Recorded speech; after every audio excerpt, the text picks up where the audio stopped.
Today we are going to look at the general proportions for drawing a face. Ready, Tara? But Sandra, can't we just do it with Photoshop? It'd be a lot easier. No, you know I'm no good at technical stuff like that. And besides, you said that you wanted to get better at applying makeup, didn't you?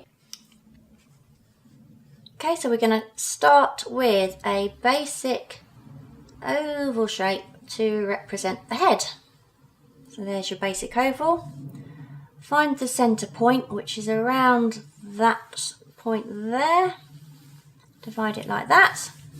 And then do it the same the other way.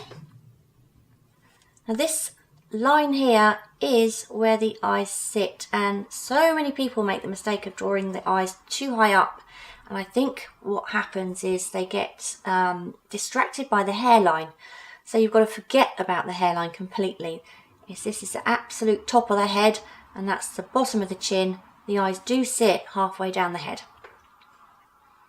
Okay, so now we're going to divide this line here into half again. So there we go. And again, this section here into half.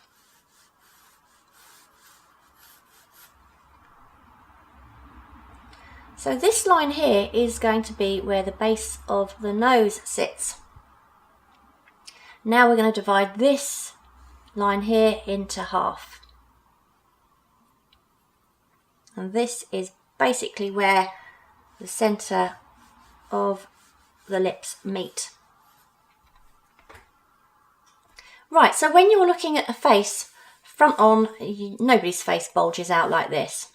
So you just want to flatten out the side. So I usually flatten that point to that point.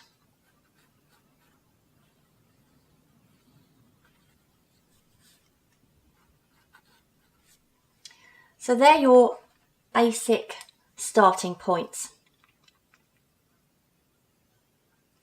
Okay, so now let's start actually making this person a nice face. So let's just start simple little nose. Remember, this is just a little sketch, but get the idea. So there's your nose. Okay, let's give this person a means to see.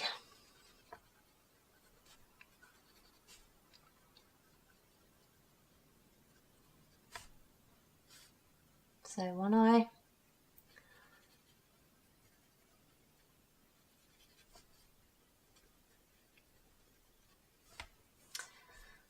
Two eyes.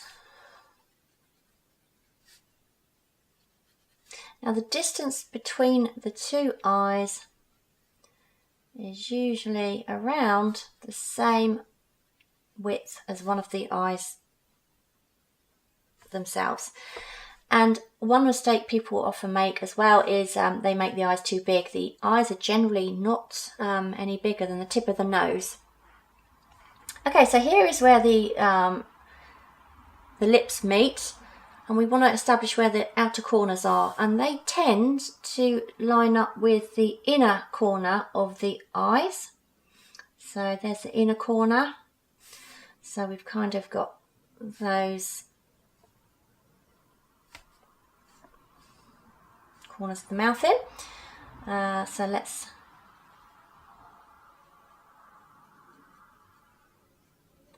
give them some lips.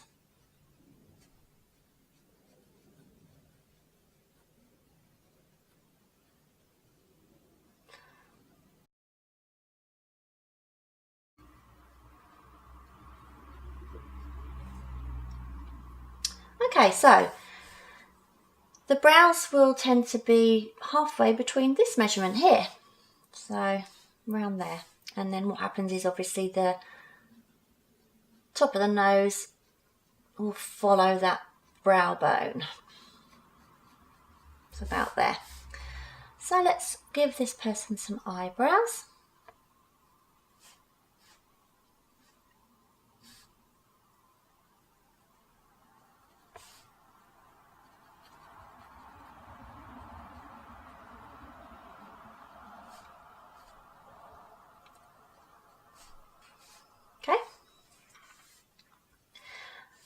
Okay, Okay, so now let's look at the positioning of the ears. Now the top of the ears end roughly at the point of the top of the eyebrows, and the bottom of the ears tend to be roughly the bottom of the nose.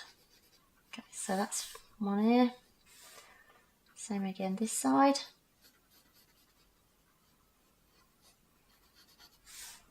So now you've got your ears.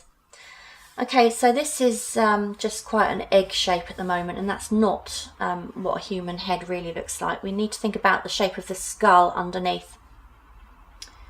So we need to give this person a bit more of a realistic looking jawline. Now, it's always a good idea to think about the skull underneath and the shape of the skull. And a skull is not egg shaped. So I'm just sort of carving out that kind of shape I want.